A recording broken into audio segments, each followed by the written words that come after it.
kita membahas tentang materi filsafat dakwah, mungkin kita akan sedikit mengulang apa yang telah kita kaji bersama kemarin. Dua tema, yaitu yang pertama kajian ilmu dakwah atau dakwah sebagai ilmu, dan yang kedua terkait dengan subjek dan objek dakwah. Dan mungkin ada yang tahu terkait dengan ilmu dakwah secara epistemologi. Epistemologi itu sebenarnya apa sih? Ada yang tahu? Epistemologi itu apa kira-kira? Epistemologi. Ini ya. Epistemologi itu adalah salah satu orang yang disebut sebagai ilmu untuk menanyakan buat dan kau itu mengenai bagaimana dan mengapa adanya. Oke, berarti epistemologi itu adalah bagaimana kita menjawab tentang pertanyaan why dan how. Karena ilmu itu kita akan tahu jika kita mengetahui kenapa ilmu ini ada. Itulah kenapa sebelum epistemologi kita harus mengetahui apa ontologi, yaitu bentuk atau hakikat sebuah ilmu. Dimana untuk ontologi kita harus menjawab kalimat apa.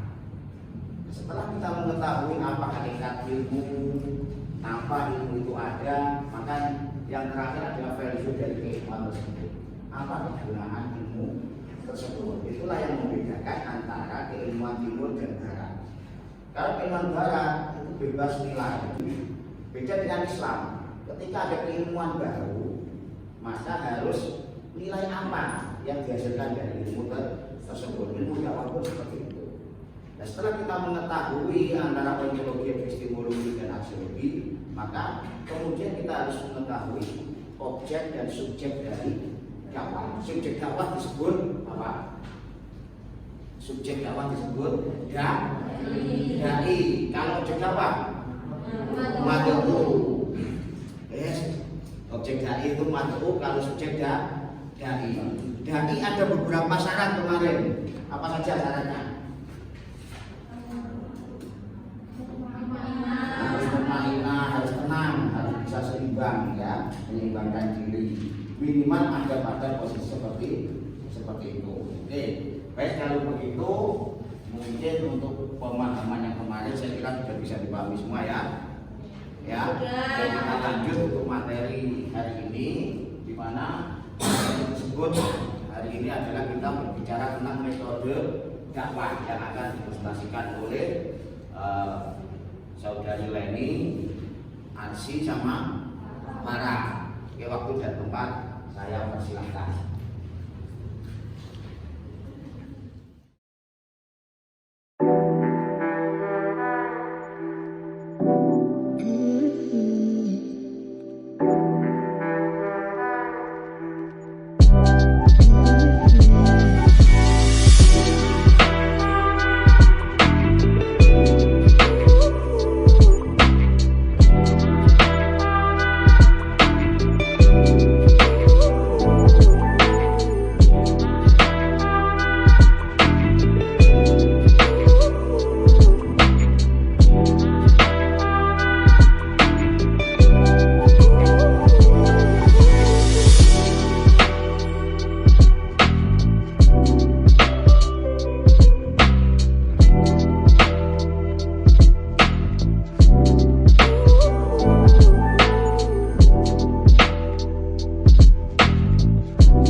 Hikmah dari Al-Quran, uswah dari Rasul.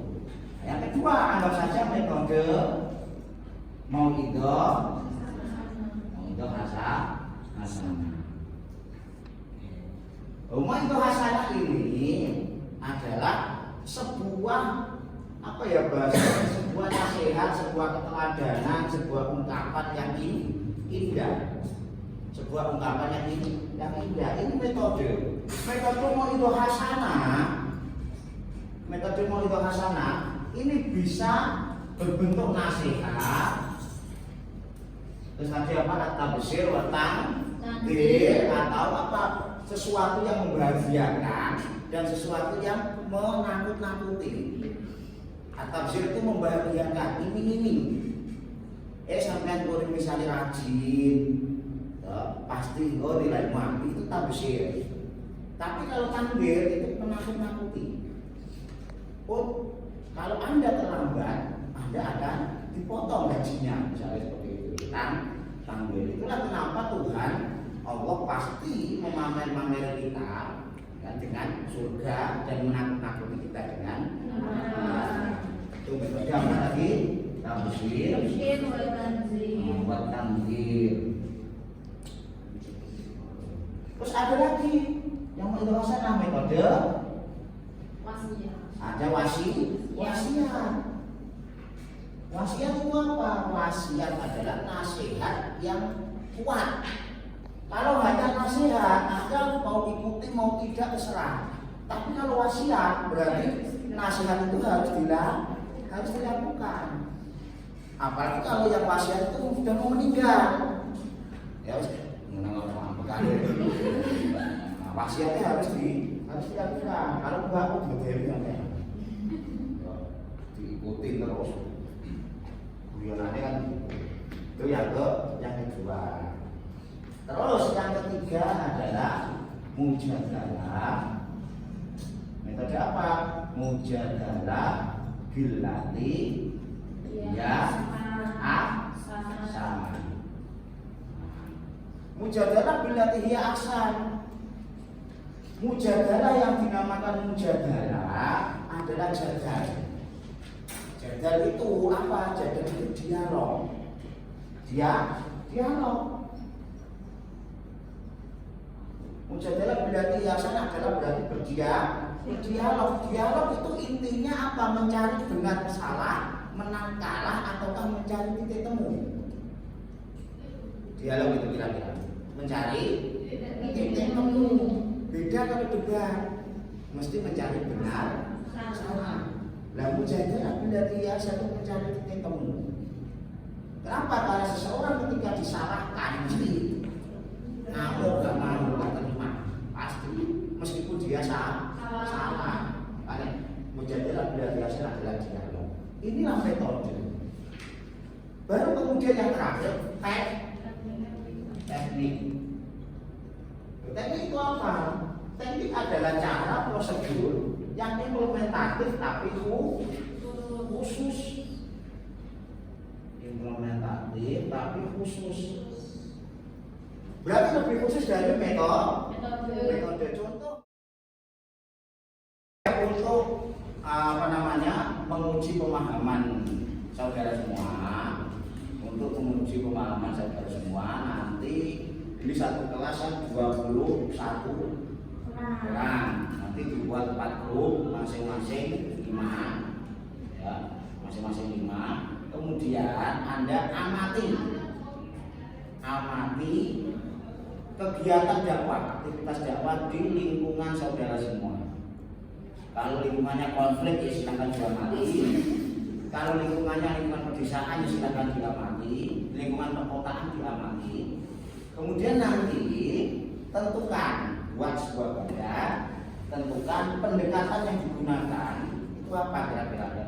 Ketika berdakwah yang pertama mungkin untuk kelompok yang ya dakwah di lingkungan konflik. Yang kedua mungkin tempatnya siapa? Baleni misalnya dakwah di pedesaan. Misalnya wewek mengajarin bengi gak bisa mlaku ya. Terus atau yang ketiga dakwah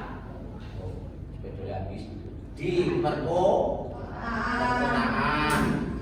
perkotaan ini bagaimana nanti pendekatan yang pas, bukan yang benar tapi yang pas. Dan yang keempat untuk kelompok terakhir yaitu dakwah di ruang digital. Untuk menjawab pertanyaan Mbak Lilis tadi, dakwah di ruang digital itu lebih menggunakan pendekatan yang mana, terus metode strateginya apa, metodenya apa, tekniknya seperti Apa? Bisa dibantu ya? Nah. Silakan nanti didiskusikan untuk apa hasil jawabannya bisa dikirim di Google Drive. Terima kasih. Sekian dari saya. Supaya pembelajaran hari ini bermanfaat, kita tutup dengan suratul Fatihah. Al-Fatihah.